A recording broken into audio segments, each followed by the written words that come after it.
Hi hello welcome to మకుటా media. ఆంధ్రప్రదేశ్లో కుల రాజకీయాలకు పెట్టింది పేరని మనకు బాగా తెలుసు. ముఖ్యంగా ఇప్పుడు రీసెంట్గా విజయవాడలో జరుగుతున్నటువంటి దాని గురించి సాయి కృష్ణ అనేటువంటి ఒక వ్యక్తి గురించి ఇప్పుడు రాజకీయాలన్నీ కూడా అటువైపు టర్న్ తీసుకున్నాయి. ఇంకా ప్రత్యేకంగా ప్రతిపక్ష పార్టీగా మాట్లాడుతున్నటువంటి వైఎస్ఆర్సీపీ గురించి ప్రత్యేకించి చెప్పాల్సిన అవసరం. ఇప్పుడు శవాల మీద చిల్లర ఎరుపులేనటువంటి వాటి మీద తప్ప ఇంకా బయటకు వచ్చి వేరే వాటి మీద మాట్లాడేటువంటి అవకాశం వాళ్ళకి దొరకట్లేదు. ఎప్పుడు శవరాజకీయాలు తప్ప ఇంకొకటి చేయనటువంటి పార్టీగా కూడా ఆ పార్టీకి మంచి పేరు ఉంది. అలాంటి పరిస్థితి ఇప్పుడు ఒకసారి దొరికిందనమాట. ఇక్కడ నేను కూడా మొన్న ఒక వీడియో చేశాను, మీరు చూసుండొచ్చు.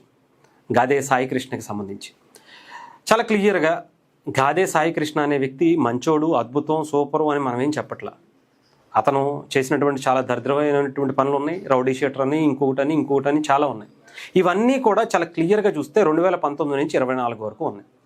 ఈ పీరియడ్లోనే ఆంధ్రప్రదేశ్లో నాట్ ఓన్లీ సాయి కృష్ణ అంటే గాదే సాయి కృష్ణ మాత్రమే కాదు, కొన్ని వందల చెప్పాలంటే కొన్ని వేల మంది యువకుల్ని ఇదే రకమైనటువంటి బాట పట్టించినటువంటి ఘనత ఆ పీరియడ్లో 2019 నుంచి 24 వరకు ఉన్నటువంటి ప్రభుత్వ పీరియడ్ అంతా గ్రేట్ అంతా కూడా ఆ ప్రభుత్వానికి దొక్కుద్ది.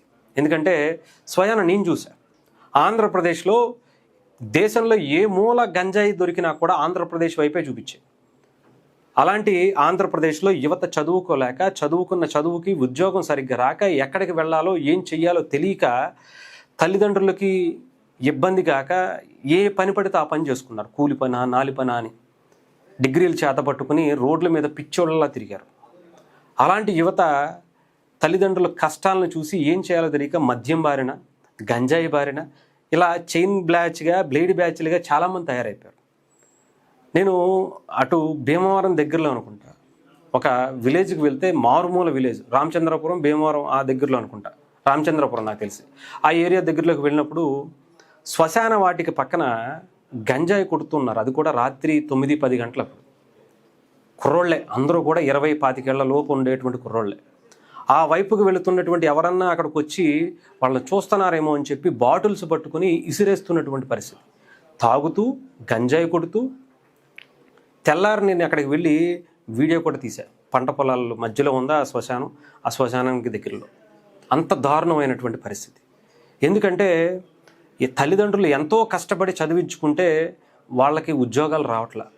వాళ్ళ ఇంట్లో వాళ్ళు ఉండొచ్చు, వాళ్ళ ఇంట్లో వాళ్ళు ఏదన్నా అని ఉండొచ్చు.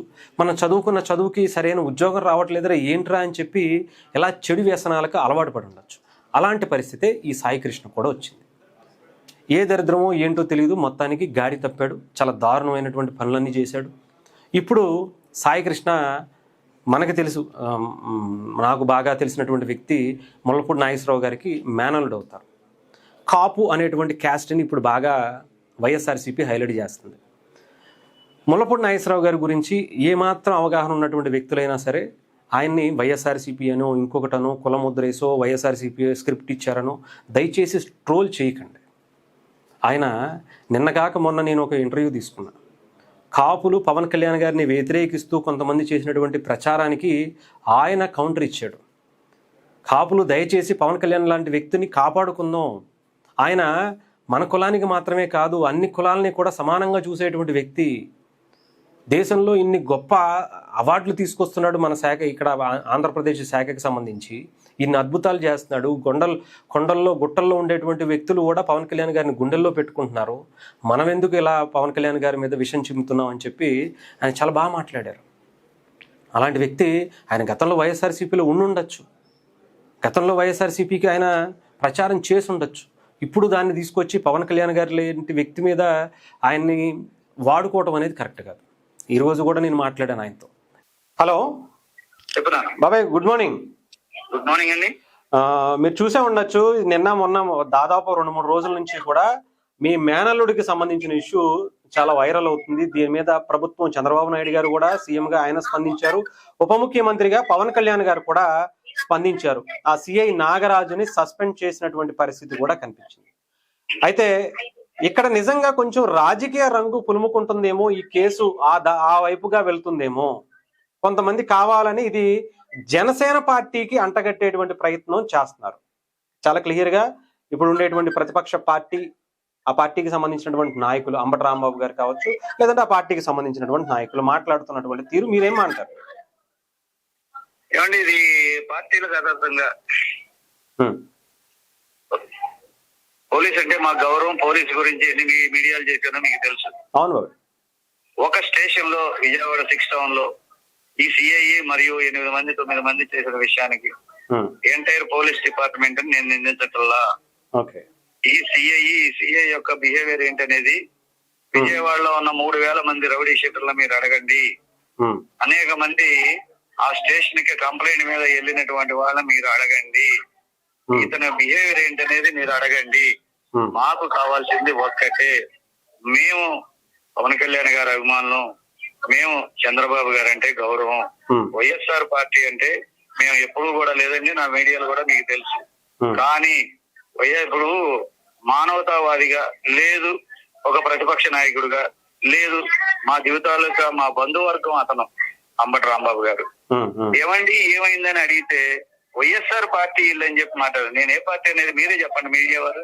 నాకు తెలుసు మీరైతే జనసేన పార్టీ కోసం, పవన్ కళ్యాణ్ గారి కోసం ఎన్ని సంవత్సరాలుగా ఏమీ ఆశించుకోకుండా చేశారు. నిన్న మొన్న కాపులు కొంతమంది మాట్లాడుతున్నప్పుడు కూడా మీరు ఖండించారు పవన్ కళ్యాణ్ గారి గురించి. అసలు దేనికి కూడా పవన్ కళ్యాణ్ అండగా నిలుస్తాం. కావలైనా సత్తాం. మేము మంచి వ్యక్తికి మంచి అని చెబుతాం. మేము సంచికి డబ్బుకి అమ్ముడు పోయేవాళ్ళం కాదు. మా పిల్లోని తీసుకెళ్లి హత్య చేసి ఇవాళ ఆడు దొంగ ఇది అది అంటే కుక్కని చంపి పిచ్చి కుక్క అంటే సరిపోతా? అసలు చంపాల్సిన అవసరం ఏంటి? 23-24 ఏళ్ల కుర్రోడిని ఎందుకు చంపారు మీరు? ఒకసారి ఆలోచించండి. మీరు చంపిన తర్వాత మేము కంప్లైంట్ పెట్టుకోకూడదా? కంప్లైంట్ కూడా పెట్టుకోకుండా మేము హ్యూమన్ రైట్స్ కి ఇక్కడికి వెళ్ళి ఒక ప్లాన్ ప్రకారం మేము ప్రొసీడ్ అవుతుంటే హైకోర్టులో దాన్ని కూడా మీరు నిర్వీర్యం చేస్తూ మా మీద రౌడీలను పంపుతున్నారు, రాజకీయ నాయకులను పంపుతున్నారు. మేము పెట్టుకున్న లాయర్లను కూడా మాకు వాదించుకోకుండా చేస్తున్నారు. దృశ్యం సినిమా చూపిస్తున్నారు, లేదా జైవీఎం సినిమాలో ఒక దళిత మహిళగా ఏ విధంగా కష్టాలు పెట్టారో పోలీసులు అలాంటివి చూపారు. మీరు ఇంత పెద్ద ఫ్యామిలీకి ఇంత రాజకీయ చరిత్ర ఉన్న నాకే ఇలా చేస్తుంటే ఎంత మంది పిల్లల్ని మీరు చంపారు, కొట్టారు, గోళ్లు పీకారు. సరే బాబా, అంటే ఇక్కడ వరకు ఓకే, బాగానే ఉంది. ఇక్కడ వరకు బాగానే ఉంది బాబాయ్. ఇక్కడ కాపులు కాబట్టే మిమ్మల్ని మీద, మీ అబ్బాయి మీద ఈ రకంగా చేశారు అనేటువంటిది కనిపిస్తా ఉంది. ముఖ్యంగా కాపులు కాబట్టే, కాపులు కనుకునే కాపుల మీద దాడుల్లో భాగమే. అది కులాన్ని మీరు అంటగట్టొద్దండి. కాపుల విషయంలో జరిగిన విషయాలకు కూడా నేను వెళ్ళి స్పందించిన కాపు నాయకుడిని. నా విషయంలో నేను కులాన్ని దగ్గరికి చేర్చుకోనండి, పార్టీని దగ్గర చేసుకోనండి. మరి ఇప్పుడు ఆ మాట ఎందుకు వస్తుంది కాపులకి సంబంధించి? కాపులు ఎందుకంటే ఇప్పుడు ఎవరైతే సిఐ నాగరాజు కూడా కాపు సామాజిక వర్గానికి సంబంధించి అంటే ఒక తల్లి కడుపు కోత పెడతారా? నేను అనేది అదే, కాపు కులానికి సంబంధించి కాపులు కాబట్టి ఇలా జరిగిందా అనే దాని మీద. వినండి, బీర్జాల మీద తల్లి బూటు కాళ్ళతో తొక్కేటప్పుడు తెలియలేదా కాపుని? కాళ్ళు చేతులు వెనక్కి ఇరిచేసేటప్పుడు తెలియలేదా? అంతే. దిక్కు లేదే, ఒక్క పిల్లోడే తల్లిని మనం లేకుండా చేస్తున్నాం అన్నప్పుడు తెలియలేదండి. డెఫినెట్ గా బాబాయ్, నేరానికి కులం మతం ప్రాంతం ఉండకూడదు. ఇరిచేసినప్పుడు తెలియలేదా? అవును. ఏమండి, ఇది కులానికి అంటగడుతున్నారు, పార్టీలకు అంటగడుతున్నారు. ఇంకోటి, మా పిల్లోడు పెద్ద డాను గీన అంటున్నారు. 30 గజాల్లో ఒక రేకుల షెడ్లో భర్తను కోల్పోయి ఉంటుంది నా చెల్లి. ఆ చెల్లికి పుట్టినోడు ఈ పిల్లోడు. ఆ పిల్లోడు బైకులు వేసుకుని తిరిగి చిన్న తరహాగా ఉండే పిల్లోడే గాని వీడు డాన్ కాదు, వీడికి అంత సీన్ లేదు. ఆడే డాన్ అయితే ఈ వాటికి నిన్నే కొనేవాళ్ళంగా. అంతేగా, నిన్నే కొనేవాడు. నువ్వు ఎందుకు చెప్పేవాడివి? అయ్యా, దీన్ని పార్టీలు అంటగొట్టద్దు. అయితే ఏంటంటే రాష్ట్రంలో ప్రతిపక్షాలుగా ఉన్నవాళ్ళు వచ్చి మాట్లాడి స్పందించడం సహజం. అలాగే అంబటి రాంబాబు గారు అడిగారు, ఎలా జరిగిందంటే ఇది జరిగిందండి అన్నారు. పవన్ కళ్యాణ్ గారు ఎక్కడో తెలంగాణకి సంబంధించిన ఒక 17 ఏళ్ల బాలుడు నిరంజన్ అనే కుటుంబాన్ని పరామర్శించాడు. ఇక్కడ ఉండేటువంటి జన సైనికుడు ఇలా చనిపోతే పట్టించుకోలేదు అనేటువంటి మాట నేను అంబటి రాంబాబు గారు మాట్లాడుతున్నారు. ఏం మాట్లాడుతున్నారు? ఒకటి చెప్తున్నానండి, అంబటి రాంబాబు గారు మాట్లాడితే అంబటి రాంబాబు గారిని మీరు అడగండి. అంబటి రాంబాబు గారిని అడగండి. వస్తున్నానమ్మా, అంబటి రాంబాబు గారిని అడగండి. నేను మాత్రం ఎప్పుడూ విశ్వాసంగానే ఉన్నాను. నేనేంటి, నా ఇదేంటి అనేది అందరికి తెలుసండి. అయ్యా, ఏరే పార్టీ వాళ్ళు మాట్లాడిన మాటలకు నేను సమాధానం ఎప్పుడూ కూడా మేము విశ్వాసంగా ఉన్నాం. నిన్న నిన్న నిన్న నిన్న నిన్న స్పందించిన విధానం, నిన్న వెంటనే యాక్షన్ తీసుకున్న విధానం, ఎవరు గౌరవనీయులైన పవన్ కళ్యాణ్ గారు తీసుకున్న నిర్ణయం, ఇమీడియట్లీ ఆయన తీసుకున్న నిర్ణయానికి అనుసూలంగా ఇది నిన్న కమిషనర్ గారు మాకు ఒకటే చెప్పారండి, మీకు న్యాయం చేస్తాం, మీరు ఎవరు చెప్పిన మాటలు వినొద్దమ్మా, నా మీద నమ్మకం పెట్టుకోండి అంటే నమ్మకం పెట్టుకున్నాం. అదే నమ్మకంతో ఆయన దగ్గరికి వెళ్ళినప్పుడు ఒకసారి ఆయన విఆర్కి పంపాడు. నిన్న మళ్ళీ రమ్మంటే వెళ్ళామండి, ఇదిగో అమ్మా సస్పెండ్ చేస్తున్నానని చేశాడు. మాకు ఫర్దర్ ఏంటండి అంటే ఆయన నేను బట్టలని కూడా చేస్తా, ఎఫ్ఐఆర్ కడతానన్నారండి. ఆయన మీద మాకు నమ్మకం ఉంది, చంద్రబాబు గారి మీద నమ్మకం ఉంది, అట్లాగే పవన్ కళ్యాణ్ గారికి నేనేంటో తెలుసు. పవన్ కళ్యాణ్ గారి మీద మీకు నమ్మకం ఉందా? మీకు న్యాయం చేస్తారు అనేటువంటి ఉంది. ఎవరేదో మాట్లాడుకుంటే నాకు సంబంధం లేదండి.